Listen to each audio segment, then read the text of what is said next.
বাড়ি রেখে দিবি, আমি বাড়ি থেকেই লেখাপড়া করবো দাদা। তাহলে তোমাকে আর স্কুলে যেতে হবে না, আমি প্রয়োজন হলে মাস্টার আমি তোমার বাড়ি রেখে দেব। দাদা আজ তোমাকে আমি একটি কথা বলবো। কি বলতে চাই? অনেকদিন হয় খালিদ গিয়েছে বিদেশে লেখাপড়া করতে। একে একে আমি 3টি বার চিঠি দিয়েছি, একটি চিঠিরও উত্তর পেলাম না। তাহলে কি ওই খালেদ দাদা আমাদেরকে ভুলে গিয়েছি? ও কথা বলে আর আমার বুকে জ্বালা বানাস না বোন। দাদা অনেকটি পত্র আমি দিয়েছি, একটি পত্র উত্তর আমি পাইনি। তাহলে কি আমার পত্রগুলো ওই খালেদ একটি বারও পায়নি?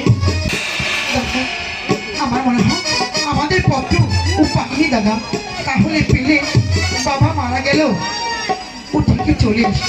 আমি জানি আমার ভাই তো এমন হওয়ার কথা নয়। বাবা!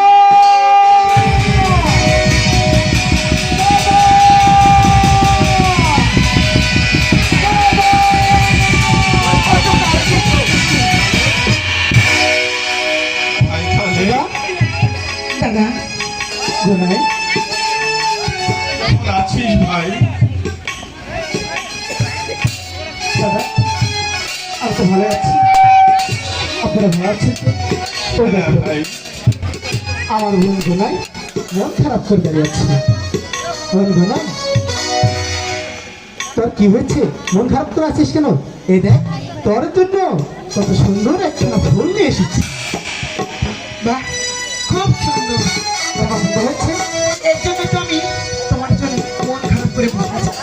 আরেকটা জিনিস এনেছি, তোর জন্য লাল টুকটুকে একখানা শাড়ি নিয়ে এসেছি।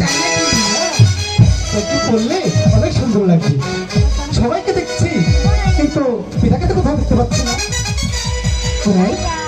তাহলে দাদার সঙ্গে তুই কথা বল, আমি পিতার সঙ্গে একটু রাত দেখা দেবো। দাদা খালেদ,